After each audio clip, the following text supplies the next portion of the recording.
Isso é algum tipo de piada? Rosnou o sargento Mor Miller, a voz cortando o silêncio tenso. Ele não olhava para seus fuzileiros. O olhar dele estava fixo no velho que permanecia quieto atrás da linha de tiro. O senhor ao menos sabe onde está, velhote? Dean Peters, 82 anos, vestido com um jeans surrado e uma camisa de trabalho desbotada, não reagiu. Segurava nas mãos um objeto longo embrulhado em pano. A postura era relaxada, mas os olhos, afiados. Não perdiam nada. Observava as bandeirinhas no estande, cada uma contando uma história diferente. Uma sinfonia do caos que os equipamentos avançados dos jovens fuzileiros não conseguiam decifrar.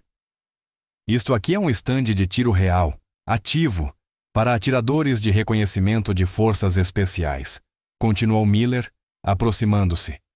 Miller era o arquétipo do guerreiro moderno, atlético, confiante e coberto com o que havia de mais recente em equipamentos táticos. Um computador balístico estava preso ao seu pulso, uma peça de tecnologia que valia mais do que o carro que Dean dirigia. Presença de civil é estritamente proibida. Preciso que o senhor se retire agora.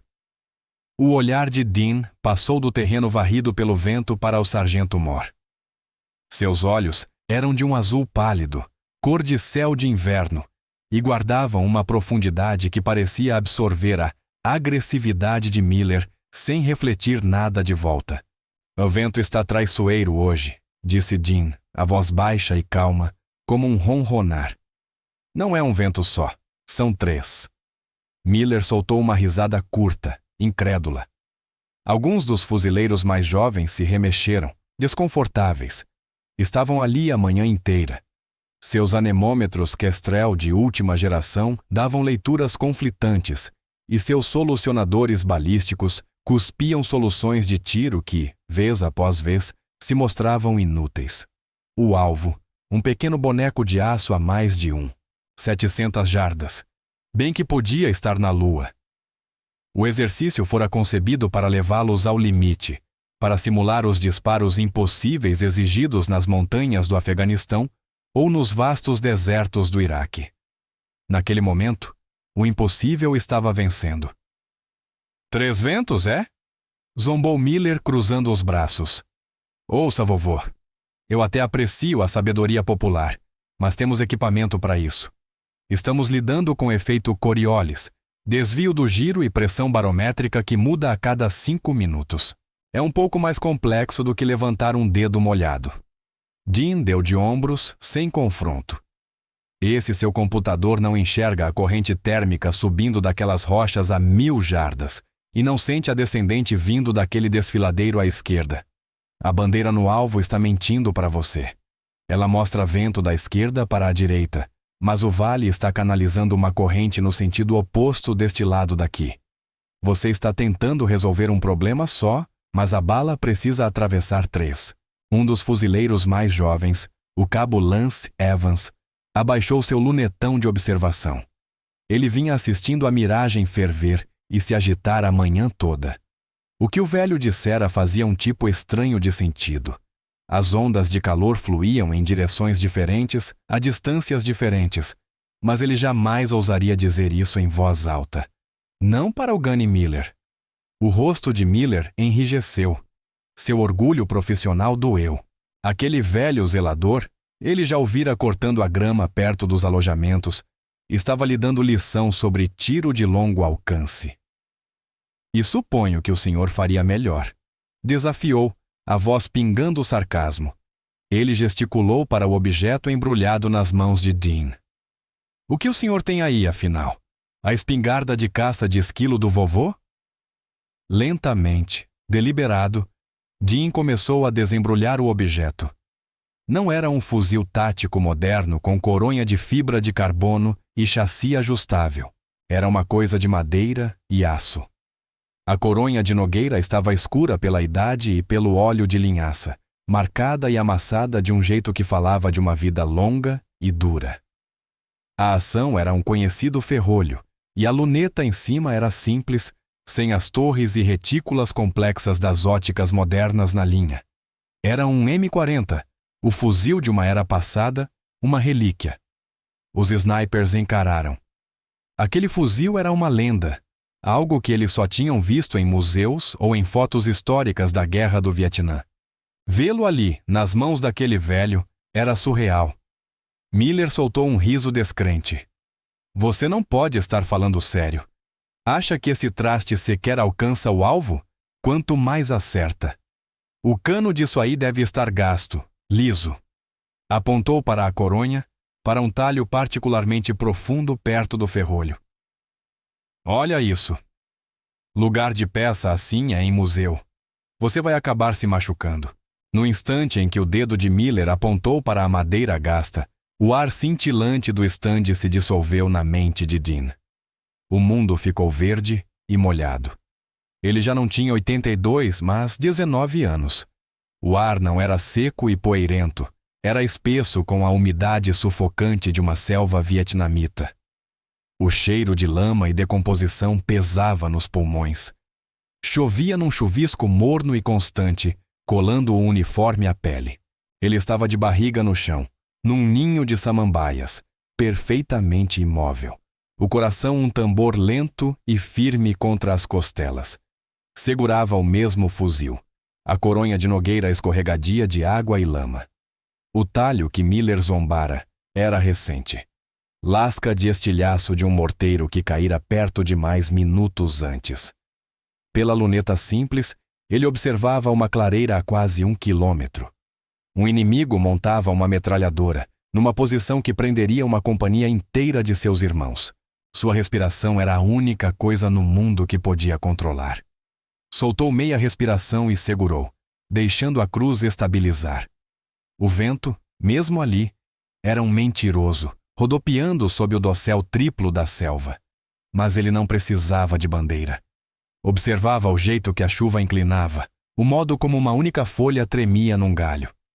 Apertou o gatilho. A lembrança terminou com o baque discreto do disparo suprimido, um som engolido pela selva. De volta ao estande, o sol ardia. Os olhos de Dean voltaram a focar no sargento Mor Miller. A expressão do velho não mudara, mas algo em sua presença assentara, tornara-se mais denso. Ele ouvira a zombaria, mas ela não o atingira. Aquele fuzil não era peça de museu, era parte dele. O cabo Lance Evans acompanhara toda a troca, um nó de desconforto apertando o estômago. Era um bom fuzileiro. Respeitava a cadeia de comando, mas também respeitava os mais velhos, e a falta de respeito escancarada do sargento Mor lhe pareceu errada. Mais do que isso, havia algo naquele velho, um lampejo de reconhecimento no fundo da mente. Já o vira pela base por anos, sempre calado, sempre na dele. Mas também ouvira histórias, sussurros dos veteranos na intendência, lendas sobre o zelador quieto que já fora alguém. Miller agora estava totalmente comprometido com o rumo que tomara. Seu próprio fracasso no estande azedara em raiva, e Dean era o alvo perfeito. Não vou pedir de novo, senhor. Esta é uma área restrita. O senhor é civil e está criando um risco à segurança. Largue essa arma e afaste-se da linha de tiro. Evans sabia que precisava fazer algo. Não podia confrontar o Gunny diretamente, mas podia fazer um telefonema. Gunny, disse levantando-se. A retícula do meu lunetão está nadando. Acho que a vedação de nitrogênio arrebentou por causa do calor. Permissão para levar à oficina da intendência. Miller, distraído e irritado, fez um gesto displicente. Tanto faz. Só arruma isso. Não vamos embora enquanto não acertarmos esse alvo. Evans pegou a luneta e correu para longe da linha de tiro, o coração disparado. Não foi à oficina. Escondeu-se atrás de uma fileira de Humvees, puxou o celular e encontrou o número que procurava. O telefone tocou 2 vezes antes que uma voz grave atendesse. Intendência, Sargento Mor de Arsenal Phillips falando. Master Guns, aqui é o cabo Lance Evans, da companhia Charlie. Evans, o que posso fazer por você? Não me diga que quebrou outra luneta de $30.000. Não, Master Guns. Estou no stand Whiskey Jack com a equipe do Gunny Miller. Evans baixou a voz, espiando a linha de tiro. O senhor não vai acreditar. O Gunny está detonando aquele velho que ajuda a cuidar do terreno. O quietão. Houve uma pausa do outro lado. O velho que manca? Esse mesmo. Mas Master Guns? Ele trouxe um fuzil. Um M40 antigo. E o Gunny está prestes a mandá-lo prender por invasão. Evans hesitou. Ele o chamou de Dean Peters. O silêncio do outro lado foi súbito e absoluto. Estendeu-se por uns 5 segundos. Quando o sargento Moore Phillips falou de novo, a voz era outra, tensa, urgente, sem nenhum traço da rispidez anterior. Filho, você está me dizendo que Dean Peters está nesse stand agora? Sim, Master Guns. Fique aí, Evans. Não deixe sob hipótese alguma o Gunny Miller pôr a mão nele. Faça o que for preciso. Vou fazer uma ligação. Só mantenha todos aí. A linha caiu. Evans ficou atrás do Humvee, um novo tipo de apreensão subindo pela espinha. Teve a nítida sensação de que acabara de puxar o pino de uma granada.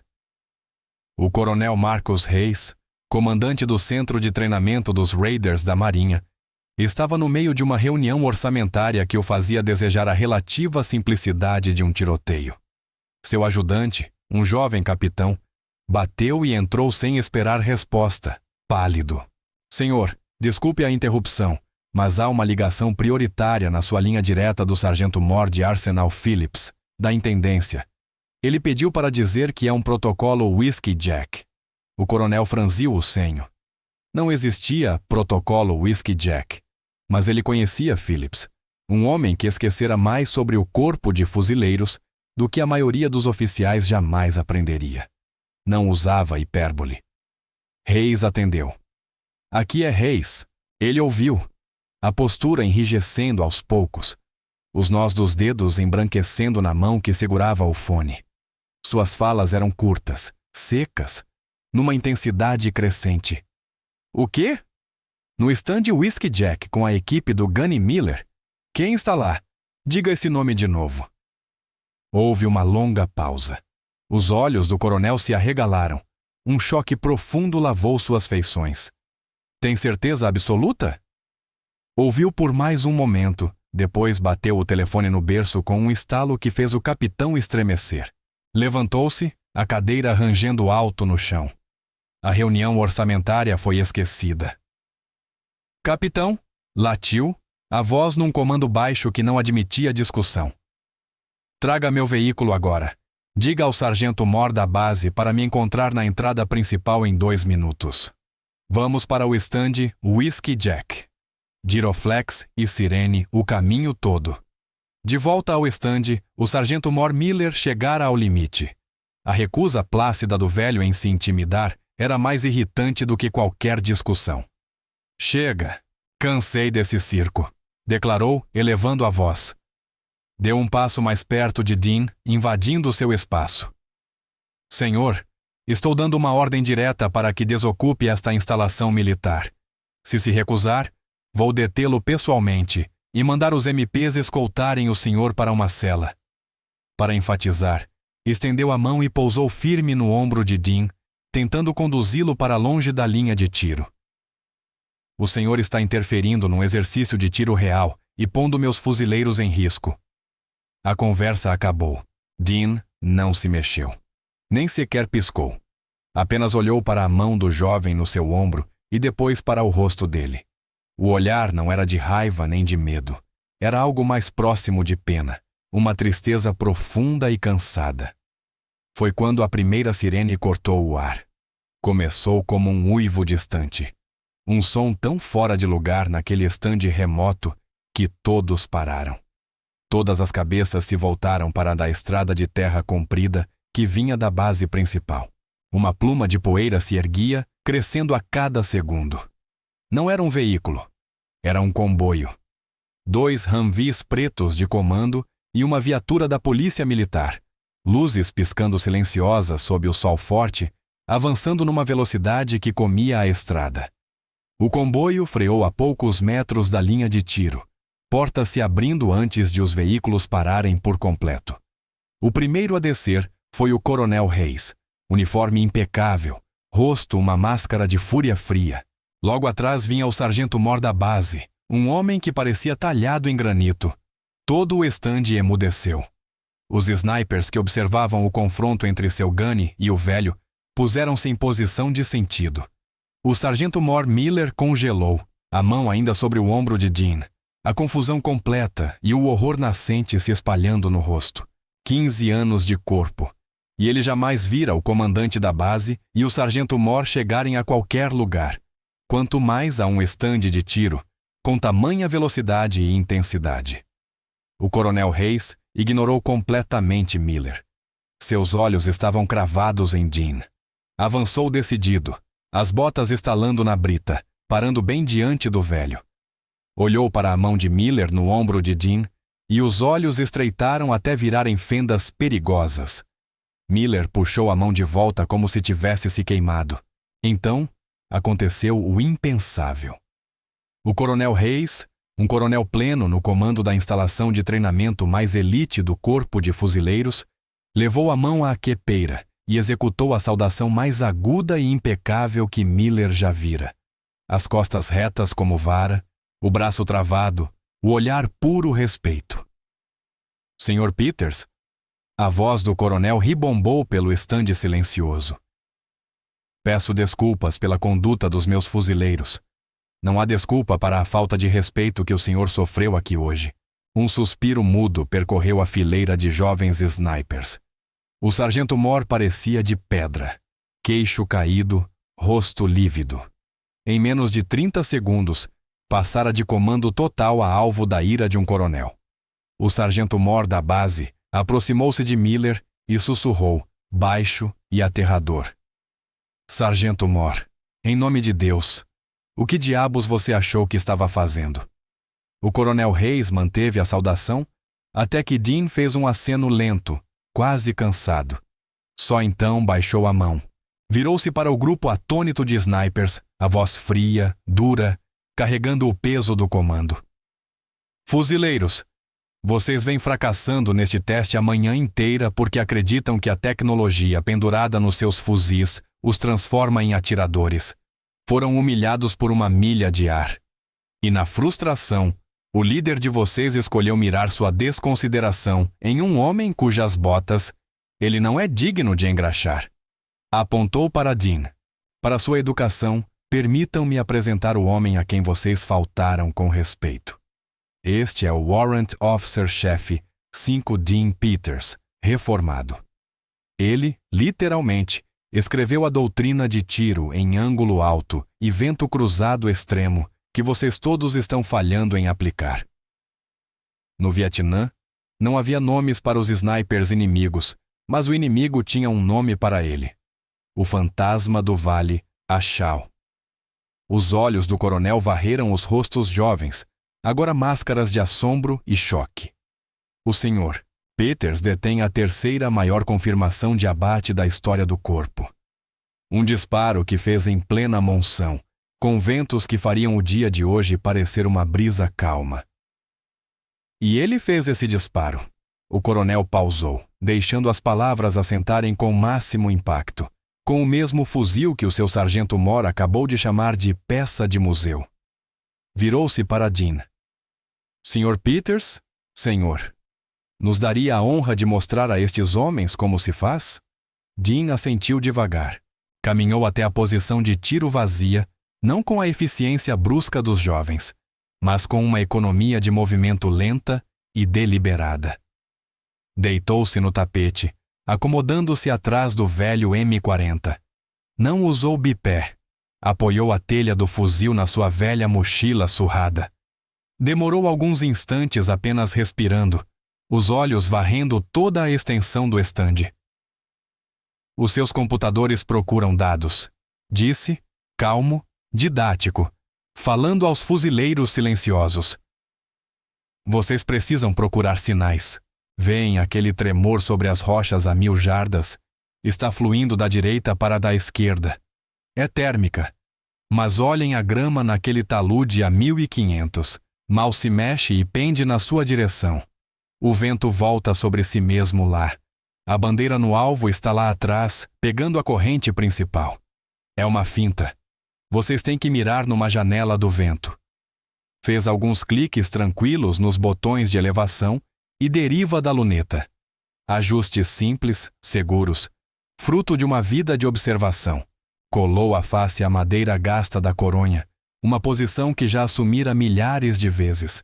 Inspirou fundo, soltou metade e o estande ficou absolutamente silencioso. O estampido do velho M40 foi seco, nostálgico, de outra guerra. Todo o lunetão de observação na linha agora mirava o alvo distante. Por longos 2 segundos e meio, não houve nada além do som do vento. E então, fraco, mas inconfundível, um som voltou pela milha de ar cintilante. O timbre perfeito de uma bala encamisada batendo no aço temperado. Acerto no centro. Uma onda de aplausos e vivas rompeu entre os jovens fuzileiros, liberação da tensão da manhã e demonstração de respeito puro. O coronel Reis apenas sacudiu a cabeça, um pequeno sorriso de admiração no rosto. Ele então voltou o rosto, agora frio outra vez, para o sargento Mor Miller.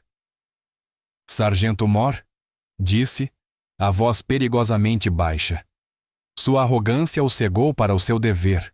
Seu dever principal não é apenas ser um bom atirador, é formar mais atiradores. O senhor tinha uma lenda viva, um recurso de valor incalculável, bem aqui, oferecendo sabedoria de graça, e tratou-o como um invasor. O senhor falhou. Miller ficou rígido, o rosto uma mistura de vergonha e arrependimento. Senhor, sem desculpas, senhor. Não há desculpas, confirmou o coronel. Você e toda a sua equipe se apresentarão para uma semana de reciclagem em estimativa de vento e técnicas de campo. O instrutor será o Sr. Peters, se ele for generoso o bastante para aceitar a tarefa. Dean se ergueu do chão, as juntas antigas protestando baixinho. Caminhou até Miller, que não conseguia encarar seu olhar. Pousou a mão, gentil, no ombro do mais jovem. O mesmo que Miller apertara em raiva minutos antes. O equipamento ajuda, disse Dean, sem qualquer triunfo na voz. Mas não substitui o que está aqui. Tocou a têmpora com um dedo calejado. O vento não liga para o seu computador, Gunny. Ele simplesmente é. Você tem que aprender a ouvi-lo, não apenas medi-lo. Enquanto Dean segurava o velho fuzil, o peso familiar nas mãos, outra lembrança aflorou. Breve e quente. Ele era um jovem cabo, mal tinha 20 anos. Um sargento mor calejado, veterano do reservatório de Chocim, colocava aquele mesmo fuzil em suas mãos. A coronha era mais nova então, o azulado do cano mais escuro. Ela não é chique, filho, disse o veterano, a voz rouca. É pesada, e vai te chutar se você não a segurar direito. Mas ela nunca vai mentir para você. O vento, o calor, a selva, todos vão mentir. Você só precisa aprender a língua dela. Aprender a confiar no que ela está te dizendo. O fuzil não era apenas uma ferramenta. Era um legado, um pedaço de sabedoria passado de uma geração de atiradores à seguinte. Nas semanas que se seguiram, a atmosfera no estande Whiskey Jack se transformou. Todas as manhãs, uma equipe de snipers da elite dos fuzileiros navais, incluindo um sargento Mor Miller profundamente humildado, sentava-se no chão empoeirado em semicírculo. Não ficavam atrás de seus fuzis high-tech. Eles ouviam. No centro do círculo estava Dean Peters, segurando uma simples lâmina de grama, explicando como o tremor dela podia dizer mais do que uma estação meteorológica de $10.000. Ele os ensinou a ler a miragem, não como obstáculo, mas como um mapa do ar. Ensinou paciência, observação e uma intuição que havia sido expurgada deles por uma dependência excessiva de tecnologia. O corpo de fuzileiros integrou oficialmente uma nova seção ao currículo avançado de snipers, baseada em seus ensinamentos. Deram-lhe o nome de Doutrina de Vento de Peters. Cerca de um mês depois, Miller, de roupas civis, num sábado à tarde. Estava na loja de ferragens local procurando peças para aspersores. Viu uma figura conhecida no corredor ao lado, examinando pacotinhos de sementes de tomate. Era Dean. Miller respirou fundo e se aproximou. Sr. Peters, disse em voz baixa. Dean ergueu o olhar. Um sorriso amistoso, quase de avô, no rosto. Cane, como vão os seus tomates? Miller ficou sem reação. Sim, senhor? Vi você plantando na semana passada. Dean piscou. Você os pôs muito juntos. Vão disputar espaço. Ele não perderá nada. Miller sentiu uma onda de humildade que já não doía, e sim purificava. Senhor, eu só queria agradecer por tudo. O Senhor me ensinou mais naquela semana do que eu aprendi nos últimos 5 anos da minha carreira. Dean apenas assentiu, o sorriso genuíno. Tocou o ombro de Miller com um tapa leve. Você é um bom fuzileiro, filho. Só estava tentando ler o livro em vez do tempo. Ergueu o pacote de sementes. Tudo é questão de prestar atenção nas coisinhas. Virou-se para ir embora, depois parou.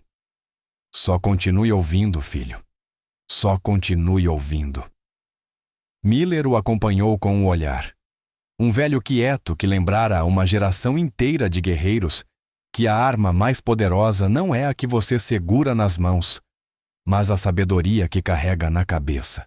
Se a história de coragem silenciosa e sabedoria atemporal de Dean Peters inspirou você, deixe seu like, compartilhe este vídeo com alguém que precisa ver e inscreva-se para mais histórias dos heróis discretos da América.